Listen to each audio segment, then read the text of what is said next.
My name is Poonam. मेरे channel success with spirituality पर आप सबका स्वागत है।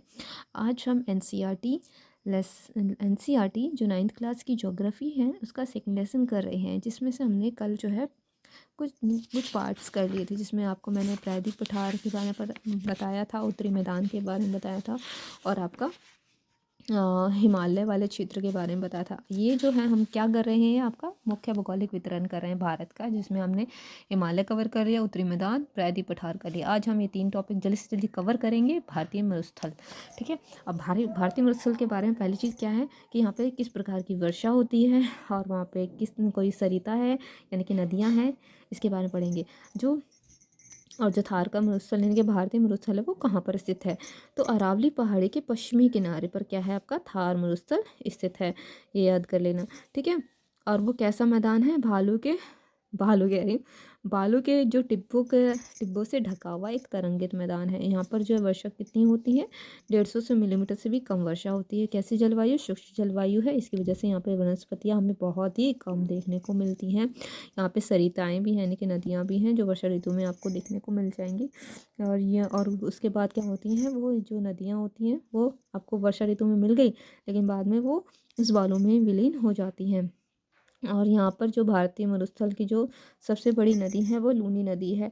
यहाँ पर बरखान के बारे में पूछा जा सकता है कि बरखान किस प्रकार की आकृति है। अर्ध चंद्राकार आकृति को हम बरखान कहते हैं, ठीक है।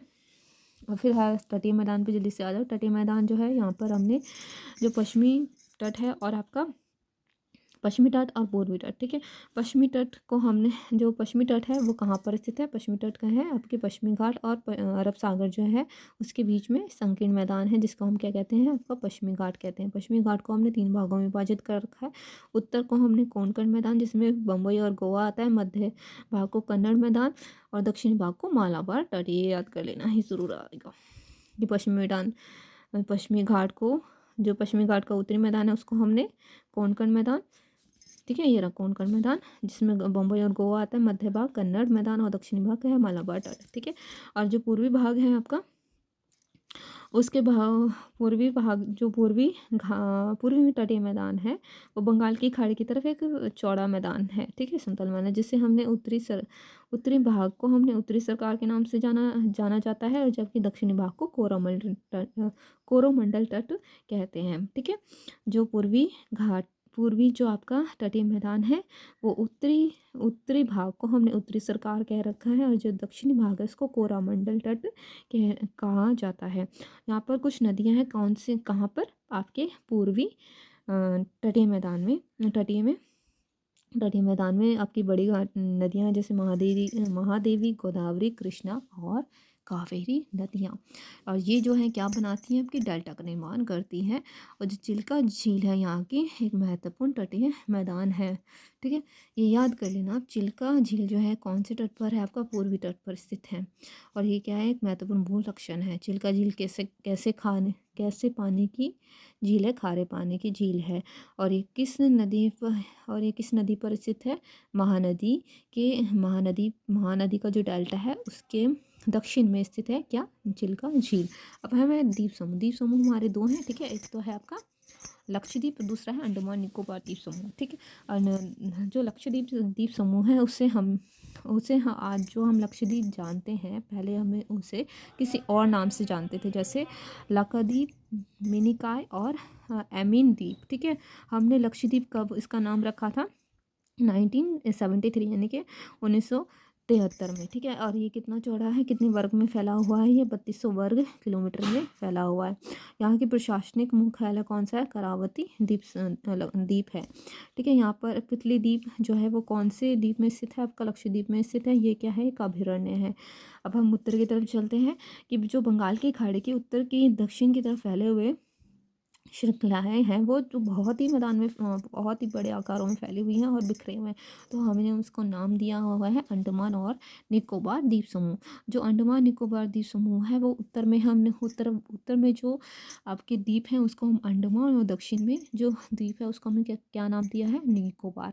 और जो ये द्वीप जो होते हैं ना, वो निर्मित पर्वत श्रेणियों के शिखर हैं, यानी कि पहले यहाँ पर कोई पर्वत हुआ करता था, पानी आया पानी ने क्या किया, उस जो पर्वत था उसको भिगो दिया, मतलब भिगो नहीं दिया, उसको ढक दिया, ढक भी नहीं दिया, मतलब उसको डुबो दिया, और उसका जो ऊपरी भाग था वहाँ तक वो पानी नहीं पहुँच पाया।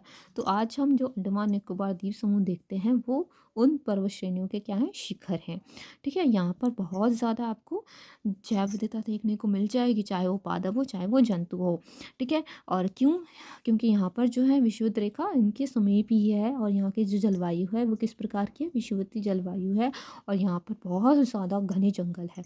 ठीक है, बैरन द्वीप कहाँ स्थित है, बैरन द्वीप एक सक्रिय ज्वालामुखी है। ठीक है, कहाँ पर, आपसे भी पूछा जा सकता है, क्वेश्चन आया भी हुआ है कि सक्रिय जो भारत का एकमात्र सक्रिय ज्वालामुखी कहाँ पर स्थित है और वो कौन सा है, तो वो स्थित है आपके अंडमान निकोबार द्वीप समूह में, और जिससे हम क्या कहते हैं, बैरन द्वीप समूह में स्थित है आपका एक सक्रिय ज्वालामुखी। ठीक है, ये याद कर लेना।